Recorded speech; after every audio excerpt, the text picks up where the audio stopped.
Please welcome NBC Sports host and play-by-play voice, Mike Tirico. Thank you. Thank you. Hi, everybody. It's great to see you. I hope you all enjoyed some of the great events that we've had the honor to bring back home to America over the last few months or so. I am here to tell you that it's my honor to host the last panel, which means you're about 20 minutes away from whatever you'd like to eat or drink at this point. That's why they bring me at the end. The Olympics brought 25 million people per night. The Super Bowl, over 125 million. And that does define common ground in a way that we don't really talk about common ground very much these days. When I was given this assignment and heard about the topic, I was trying to think, what's the best example I have in sport for common ground? And there are about 100 I could come up with, but I want to give you one. I don't know if there are any Washington Commanders fans here who root for the team. Good, because I'm going to talk about the Eagles right now. So the Philadelphia Eagles have a great... Any Eagles fans, by the way? Thank you. Good to hear from you. Nice to hear you not booing. So the Eagles have a great offensive line. And there are two guys, Jordan Mailata and Landon Dickerson. And they line up next to each other. Big, heavy guys pushed up against, sweating all over people, clearing the way for Saquon Barkley and Jalen Hurts. One guy is from Australia. Never played football in high school. Only became a football player when he came over to the U.S. Landon Dickerson is from Alabama. He's been a child of the South and has loved football his whole life. But yet these two guys, one Aussie, one Alabaman, stand next to each other and form one of the most formidable duos in football. And that's the common ground of sport. Doesn't matter where you're from. Doesn't matter who you knew. If you find your way to the same team, you become inexorably linked. You become a formative combo that can change the game. And that's why sports is such a great common ground. We bring people in from all over under our roof, and hopefully we can use that as another platform to remind how great a connector we can have in our country under the umbrella of sport. And we have three individuals who are here with us this afternoon who I think in so many ways can help us understand from different sports why there is common ground to be found in the games we play. So please welcome, and then we'll introduce them after they're out here, Brandi Chastain, Elana Meyers-Taylor, and Adam Silver.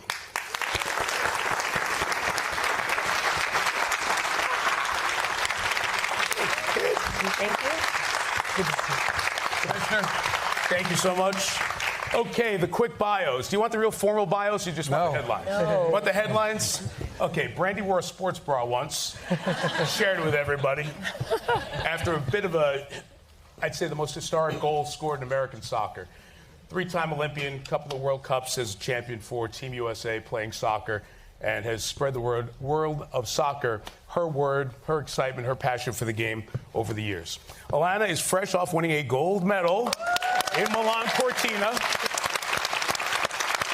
One of her 6 medals, by the way. They're all great. But the gold's a little bit better? Yeah, a little. Okay, just want to say. As decorated a bobsledder as we've seen in our country, and as decorated a female athlete as we have had in the Winter Games. So her 5 Olympic appearances have a lot of experience of bringing the world together in that Olympic village and traveling around the world in the bobsled space. And Commissioner Silver has only watched the growth of basketball to incredible global heights during your time in the NBA, going back to the early 90s. You started when the Dream Team started, right, in 92? Yep. With the NBA. And now the game of basketball has so many international stars, and now the commissioner is leading a path that could lead to seeing the NBA, a version thereof, over in Europe, in addition to all the international players. So much to talk about the common ground of sports with this group. I want to start with all of you just in general on the unification that sports brings. You've lived it, locker rooms, played 190 international plus matches. What is it about sport that really gives us a common ground to share space with people from around the world? I think number one is the enjoyment of the game. We can all feel that sense of accomplishment when we compete and when we challenge ourselves. And we understand the feeling when somebody else has it. Soccer is a big field. And so we can't always have intimate conversations out there, but I can look at my teammate from across the field and we meet eyes and it's like, I got you. And we just shared something really special, and we could come from different places and still have that same feeling. In soccer, we talk about how the game has a language, even though we don't speak the same language. And so I think that just allows us to meet in a place that we understand each other.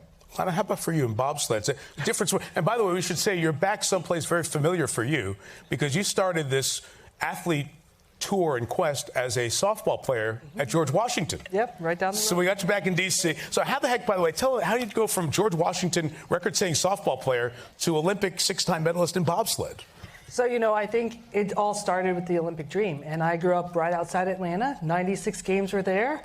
Saw it up close and personal. And that game was so instrumental for women's sports in general that seeing that game, seeing so many powerful women, the introduction of women's softball, I was like, well, I can be an Olympian too. I just got to find the right sport. Lo and behold, long story short, softball didn't work out. Had an Olympic tryout. It was the worst tryout in the history of tryouts.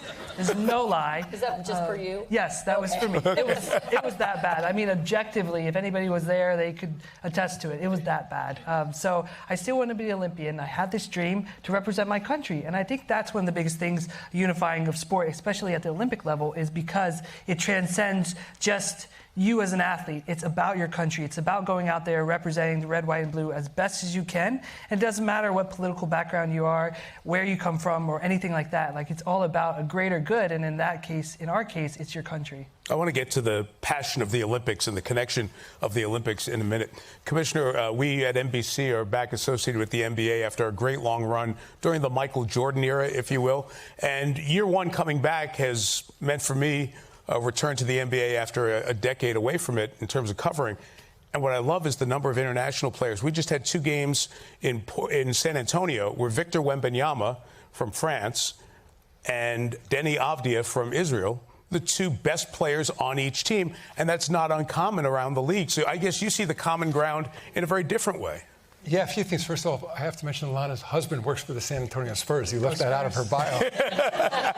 So there's that. And you mentioned the Dream Team earlier, which was right around when I started with the league. And at that point in 1992, 6% of NBA players were born outside the United States. Now it's over 30%. So to your point, and obviously, Victor Wembanyama, Shai Gilgeous-Alexander, you go on, Jokic, et cetera. Some of our very best players are international. But so I see it both sort of in the United States, where all our teams are but one, which is in Canada, but then with a very global league that, Steve Kornacki, I heard him earlier, was using the statistics on common ground. He should add sports to that because, I read this the other day. It said in the United States, it's sort of the last pillar of monoculture in the United States, and I really think that's the case. You and I both travel regularly to NBA games throughout the country. You're bouncing from San Antonio to Oklahoma City to San Francisco to New York, et cetera. And I find there is much more common ground than you would think, particularly looking at social media or often hearing our elected officials. I think most people, sort of what Steve's research was showing, that, on certain core issues, certain core values in the United States, it's in many ways what makes this country so special. And you guys have done so much internationally, and that when I travel as an American, as an NBA executive, people associate this country with those values and those universal values. And I think there's a way to do it, and we try in the NBA to not be political, but to be values-based. And there's a long, goes back to Bill Russell and, and Kareem Abdul-Jabbar, Oscar Robertson, we could go on and on. It's part of the DNA of this league. And but to do it in a way where it's not overly political, but it is the values of this game. And like sitting next to 2 gold medalists, what makes them so great is because of resiliency and hard work and teamwork and all those great things that we think also are representative of our country. Yeah, it struck me, I was in New Orleans for the Saints' first home football game after Hurricane Katrina. And it was New Orleans' signal to the world, we're back and open for business. And the cool part was, you look down in the section in front of me, there were black and white and male and female and I don't know what other different census boxes you could have checked from back in the day, but they were all wearing black and gold. They were unified by sport. And you two have had that experience of people from very different parts of our country, maybe people with different beliefs who are unified by Team USA. And you've also seen the power of your performance unifying our country. What was it like for you, this most recent experience, for the 5th time representing the U.S. in the Olympics? So the feedback we've gotten post-Olympics has been incredible. And for me in particular, like I went back to New Braunfels, Texas, where we're living now, and they threw me a parade, which is the first time I'd ever been thrown a parade. Wait. Has anybody else in here been thrown a parade?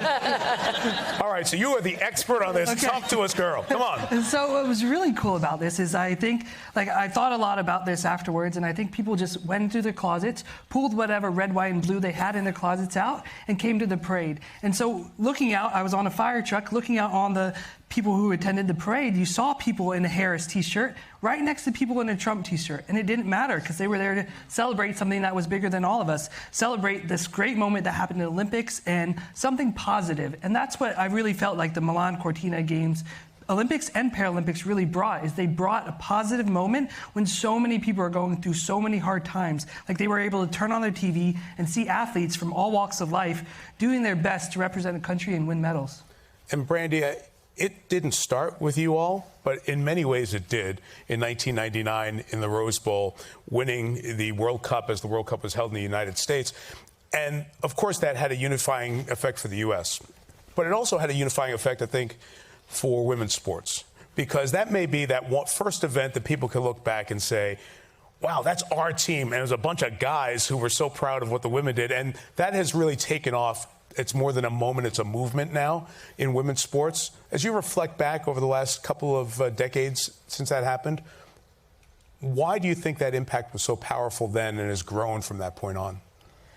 Oh, there's so many things I would like to say right now, and I'm going to try and be as succinct as possible. You know, I think about what I see in the WNBA. I go to Valkyrie's games, or I go. You know, I'm a founder and a minority owner of Bay FC and the NWSL, and the growth in professional women's sports is just phenomenal. And I think back to my mother and her generation, and that's a pre-Title IX, 1972 law that was enacted, and the fact that my mother didn't have people encouraging her to participate and to play. Sure. And so I think when we set out as a team to win the World Cup, you know, regardless, wherever what was going to be, that was our goal, of course. But when Marla Messing took over as leading the Women's World Cup Committee, and she said, we're going to do this big in a way that FIFA, one, didn't believe, and two, nobody had ever seen before. Right. And we said, we're going to do it. And so on the outside, we were like, we're going to do it. And then on the inside, we're like, oh my God, are we going to do it? Like, because it was selling a lot of tickets. It was 1 million tickets or so, or maybe more. And Can I interrupt you? Can you take us on the bus as you guys pulled up at the stadiums? Because I've seen some of those videos. By the way, they're going to do a movie on their team, the 99ers. There have been a couple of really good documentaries and movies coming out on them. But that anecdote that I've heard a few of you tell of just being on the bus and seeing how packed the stadiums were was so cool. Well, the first bus ride to the New Jersey to Meadowlands, you know, we had a police escort, and so of course we never get this. So we were like, we thought this was like a rock star celebrity status, right?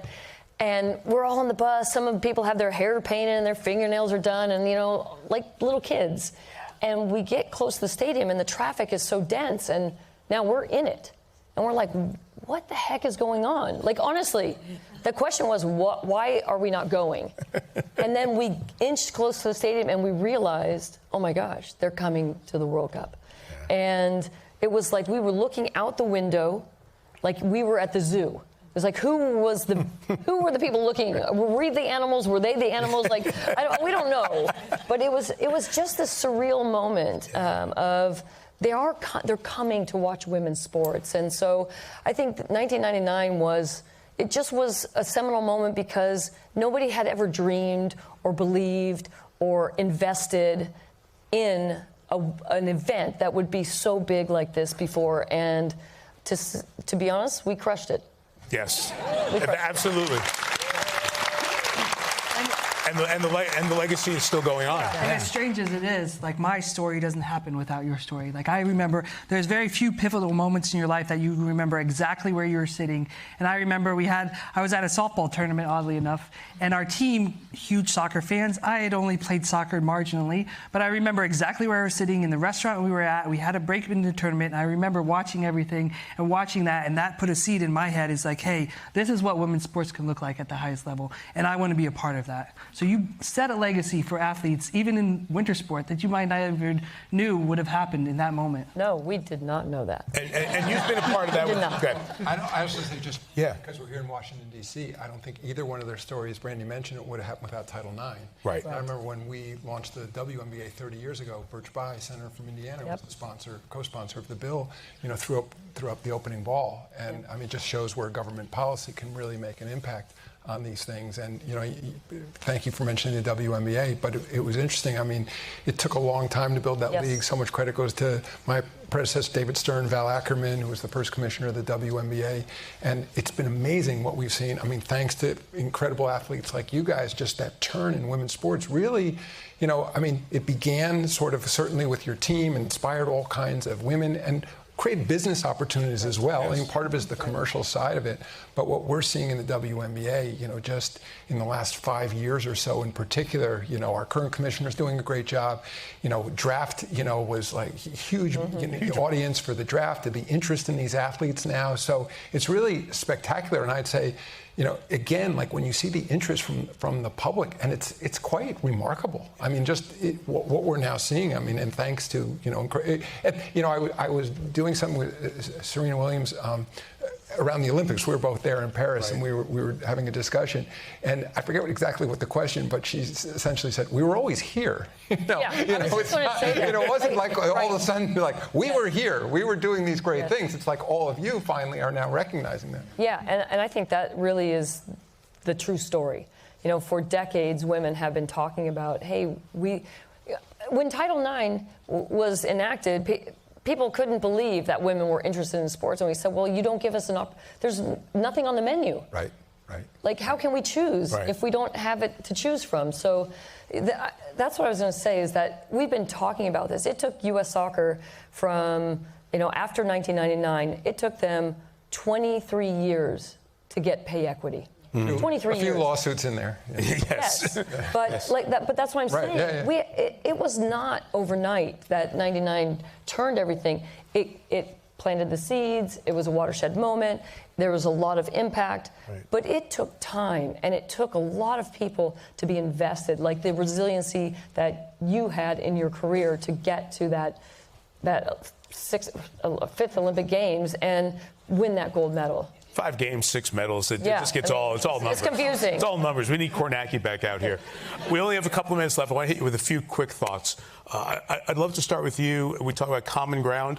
I think of soccer, obviously, as a global game, but basketball started here, has grown through the NBA globally. You mentioned the international players. I think of programs like Basketball Without Borders, and how every year intentionally the NBA helps take the game globally. Now, we're seeing a lot of those players come back, but that impact from where you have sat over the last couple of decades in the league. Yeah, again, so basketball is probably the number 2 sport in the world after soccer, and it's just seen tremendous growth. And I think part of it is, because it's indoors, outdoors. So much of the growth has come in women's basketball. We're seeing, it's a nonviolent sport. I think that's made a big difference globally. But again, sort of even our core mission is improving people's lives through the sport of basketball. And I think that, despite divisions, not just in the United States, but globally, it's one thing whether we're in China or in the Gulf region or we're in various countries in Africa, that people come together through sport. And I've been with lots of elected officials, or foreign leaders, and the one thing they'll say is they light up, when they talk about sports and they talk about what it means to the youth, boys and girls, getting them physically active. Even in poor countries and certainly in wealthy countries, you see increases in childhood obesity and diabetes. It's sort of something to counterbalance that. They also, I think, team sports, what it can do for teaching people the values of working together, being part of a community. I mean, talk about common ground. It's those things come through sports. What I love about that is in the communities when they see stars from France, stars from Israel, and they're rooting for them, regardless of feelings about the country or anything of the sort. That's the common ground that sports does really put in city by city. We have a minute left. I'm going to go around the horn in a sentence or two. We just finished a terrific Olympics in Italy, Winter Games. The next Olympics is in Los Angeles in 2028. And it has been over 3 decades, about a third of the American population not born when the Olympics were in L.A. Or we're in Atlanta, excuse me. We'll have them in L.A. The last Olympics in the U.S. was a Winter Games in 2002. So it's been a long time. What do you think the global impact could be on the L.A. Games? I'll start with somebody who calls California home. Not Southern California, but also, what do you think the impact can be? And like I said, you only have 2 sentences, so go ahead. Oh, God. I know. Hey, look, it's not my fault. We could stay all day, but... Yeah, I would say that it starts with one child. I volunteered in 1984, and I was an usher for the soccer games, and that was my first experience with the Olympics. Oh, cool. Yeah. And so everybody can participate. And whether, you know, for us in soccer, it's a pay-to-play sport here in this country, and so everybody can volunteer and everybody can be a part of the movement. It's a great message. I'll go to you next. I'll leave the most current Olympian for last. Well, again, talk about common ground. I think it's going to be an opportunity for the country to truly come together through sport. And I think that we without time zone issues, Mike, you're on at all times of day, when you're coming from Italy or France or wherever you've been. And I think to have an LA Olympics, to have all these fantastic sports focused on, to have women have the same sort of access and status that the men will have in those sports, I think Americans, just like with Artemis, I think like people are really going to rally around it. Me too. Elana? I think it's a moment for the American people to really be proud of our country. And I think with so much political division and so much going on in the world, sometimes it can be really hard. But the Olympics brings everybody together, and it's really an opportunity for us to show the best of us, to show the best volunteers in the world, the best organizing committee in the world, and to show what we're really made of. I always like to remind people, Team USA is a red and blue state at the same time, so we can all be together on that. This was so wonderful. I know how busy all of you are. You still in the glow of your success and 2 wonderful kids that you are raising. You just got off a plane from Spain a few hours ago, and I think we're in the middle of the NBA playoffs, so both of us are traveling to different cities and watching brackets. And I'll see you somewhere. I will see you in an arena in a few days. We are so appreciative of all your time, your expertise, and thank you for the common ground that you've helped lead for all of us as sports fans. So thank you, Brandi, Chastain, Elana, Meyers, Taylor, and Adam Silver. Thank you so much. So good to see you. Thank you so much. Thank you. Safe home, later. Thank you. Thank you. We thank you for watching, and remember, stay updated on breaking news and top stories on the NBC News app or watch live on our YouTube channel.